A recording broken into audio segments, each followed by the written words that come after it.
अपनी पार्टी ने अनंतनाग से जो कैंडिडेट खड़ा किया है ज़फ़र इकबाल मनास, इस समय हमारे साथ जुड़े हैं। सर, क्या कहना चाहेंगे, क्या कुछ मैनिफेस्टो आपका है और कितनी क्या कुछ आप लोगों के लिए करेंगे अनंतनाग से? मैनिफेस्टो तो इतना लंबा है कि अगर मैं उस पर बोलूँ तो एक ही सवाल का 1 घंटे में जवाब हो जाएगा, तो फिर आप क्या सुनेंगे।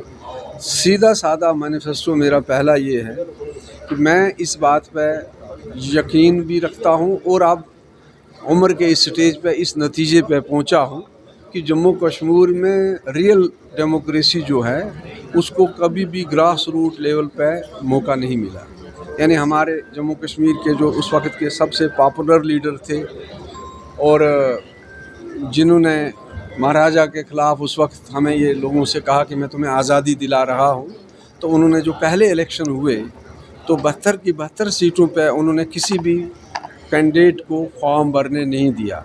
कश्मीर की तो बात ही नहीं, जम्मू में भी प्रजा परिषद वालों को फॉर्म भरने थे, उनको भी इजाज़त नहीं मिली। उस दिन से यहाँ कभी भी वोट को जो इज़्ज़त होनी है चाहिए वो नहीं मिली। तो मेरा पहला ये रहता है कि भाई वोट को पहले इज़्ज़त दो, वोटर को इज़्ज़त दो और वर्कर को इज़्ज़त दो। ये मेरा मैनिफेस्टो, इसको कहिए नैरेटिव कहिए। मैं इस नतीजे पे पहुंचा हूं कि अगर जमहूरियत वहाँ उस रियल सेंस में डेवलपमेंट के लिए जो इतनी बड़ी पैसा खर्च हुआ, अगर वो रियल डेवलप हुआ होता तो आज कोई भी इतना तनाज़ा होता ना, आज कश्मीरी पंडित घर से बाहर गया होता। तो ये मेरा एजेंडा है। दूसरा मेरा एजेंडे का पॉइंट ये है कि इसमें इतनी चीज़ें हैं। तो चूँकि आज यहाँ मैं कश्मीरी पंडित बरादरी के सामने खड़ा हूँ, तो कश्मीरी पंडित बरादरी की ओवरऑल डेवलपमेंट, जिसमें सबसे पहले प्री रिक्विजिट जिसको मैं कहता हूँ, पिछले 20 साल से मैंने लिखा भी है। मेरे बायां साइड बकाया साहब हैं, ये मेरे एल्डर हैं, मुझे जानते हैं। मेरा ये मौक़िफ़ है कि कश्मीर के कोई माने नहीं, ये मैं यहाँ आज नहीं कह रहा हूँ, ये एविनो थिएटर हो, टैगोर हॉल हो, जम्मू कश्मीर की ज़मीन हो, मैंने हर कॉन्फ्रेंस में, चाहे वो दिल्ली हो, चाहे वो यूरोप हो, चाहे वो लंदन हो, मैंने ये कही है कि मेरे लिए कश्मीर के कोई माने नहीं बग़ैर कश्मीरी पंडित के। एक बात, क्योंकि मेरी नज़रों में कश्मीरी पंडित जो है ये उस कल्चर को, उस इतिहास को, उस संस्कृति को रिप्रेजेंट करता है जिसका नाम, दूसरा नाम कश्मीर है। तो ये भी मेरा एक एजेंडे का हिस्सा है। इसी तरह जैसे मैंने कहा डेमोक्रेसी है। तीसरी चीज़ जो हमारे एजेंडे में या मैनिफेस्टो की है कि सच की सियासत करनी है, झूठ के नाम पर, धोखे के नाम पर लोगों से वोट नहीं मांगने हैं। लोगों की किस परेशानी का हल आपने करना है? एज ए कैंडिडेट आपको चुना गया है, जिस तरह से किस परेशानी का? लोगों की क्या कुछ परेशानी है अनंतनाग से? आम लोगों की आप बात कर रहे हैं। देखिए, आम लोगों की सबसे बड़ी परेशानी इस वक्त जो है वो अनएम्प्लॉयमेंट है। मैं समझता हूँ उसके लिए कोई ना कोई हल बहुत ज़रूरी है।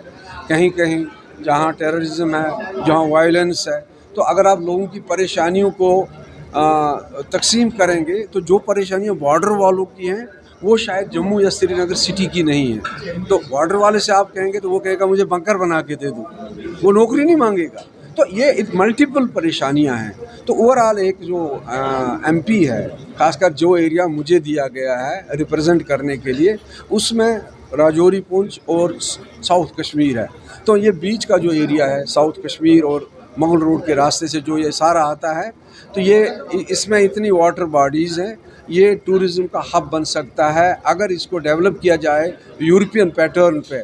तो मैं समझता हूँ कि और इसमें 2 टनल अगर बन जाएं मुगल रोड के अंदर, तो ये साल भर चलेगा और इसमें लाखों लोग जो हैं, टूरिस्ट जो हैं, साल भर आएंगे, विंटर में भी आएंगे। और ये भी है इसमें मेरा एक मतलब क्या कुछ अपील आपकी तरफ से? लोगों से अपील यही है कि भाईचारे को सबसे पहले बनाना है। हम सब एक हैं, हिंदुस्तान हमारा देश है, हिंदुस्तान से ही जो मिलेगा सो मिलेगा हमें।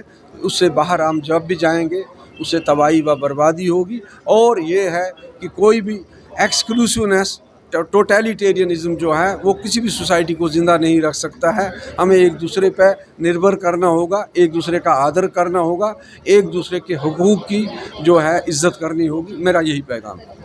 तो अपनी पार्टी से कैंडिडेट जो है वो हमारे साथ इस समय जुड़े थे, जिन्होंने साफ तौर से बताया कि उनके मैनिफेस्टो में क्या कुछ इंक्लूडेड है और लोगों के मसले जो है इन्होंने हल करने। उन्होंने कहा है कि भाईचारे के साथ हम चाहते हैं कि तमाम लोग जुड़े और कहीं ना कहीं जिस तरह से बात की जाए लोगों के मसलों की, तो उनका कहना है कि उसे बढ़ चढ़ कर उजागर भी करना और उसे ठीक भी करना है। अगले वीडियो लेकर फिर मैं हाजिर हूँ, तब तक के लिए आप देखते रंग बाइट्स। फिर जर्नलिस्ट अमन शर्मा के साथ मैं पूजा ठाकुर, यंग बाइट्स, जम्मू।